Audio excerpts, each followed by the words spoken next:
Mark here, and I'm going to give a couple quick instructions on using the new boat. It's a Bayliner, 1996 Bayliner, 1950, something like that. First thing you want to do is you want to turn on the blower. It takes some of the air out of the engine that might have gathered fumes, at least the engine compartment, and gets it ready. It's supposed to be on for about 4 minutes before you actually start the boat. Next we have the bilge pump, which I'm going to run as soon as we get out. I've got a little bit of water in the bilge because it ran last night, and as soon as we're running, I'll turn on the bilge pump. It should take care of getting all the water out. We don't have to do that by hand anymore. Got the anchor light for the back, and there's in one of the side pockets we've got the light to put in there, the pole with the light. The nav light for the front green and red lights. ACC, it means nothing. That's for if you add a depth finder or something like that, which we don't have, and then the horn, which does work. You've got a number of gauges here.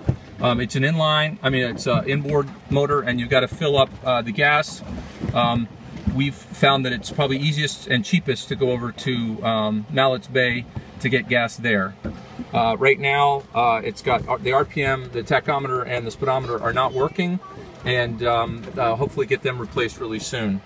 Okay, real quick, here's the stereo. 3 things you want to know. One is it's the on and off button here. Secondly is the source button, whether you want to listen to radio or you want to plug something in. I've got it plugged in with a cord here into the button for my iPhone. We'll be listening to some James Taylor in a few minutes once we get going. In here, we've got all the registration materials, and I'm keeping a couple of tools, a screwdriver and a set of pliers. The pliers is especially important because the boat cover is very, very tight. And to get the last 10 or 15 snaps on, you've got to have a pair of pliers. It's just too tight to get it on otherwise. Excuse me, Nathaniel. Down here, we've got a little bilge compartment. It's where I'm keeping the anchor, since we don't have space underneath the hole anymore. And as you can see, there's a little water in there that you can see it's got a drain. The water goes down in there, and that'll be what I'll be draining out in a few minutes. But anyway, there's the anchor. I think you can put up a little bit of water now and then. Here's the real quick. Here's the motor. As you can see, it's an outboard. Here's the oil. If you need to add any oil, you may want to check it once in a while. Right now, it's actually maybe a little bit low. Might want to put a little bit in. And also, we have here the dipstick for checking oil. Out the back, we've got a step in, which is really, really nice when we're skiing or tubing. And it actually has an extra little step that pulls out and that you can put back in that makes it really easy getting in and out of the boat. A lot of fun there. Let's see. A couple of things. Poles and oars and everything are still able to be stored on the side.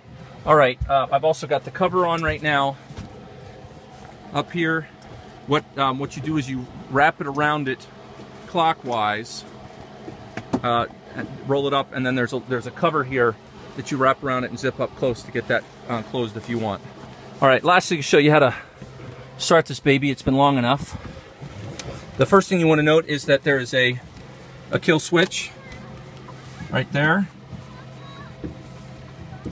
So if you pull out that cord, it'll shut off the boat. You might want to think about having it last yourself, especially if you're going on rough waves. If you get knocked out of the boat, it'll automatically kill it. All right. Oh, one more thing. The trim. Up is... I can't pause it.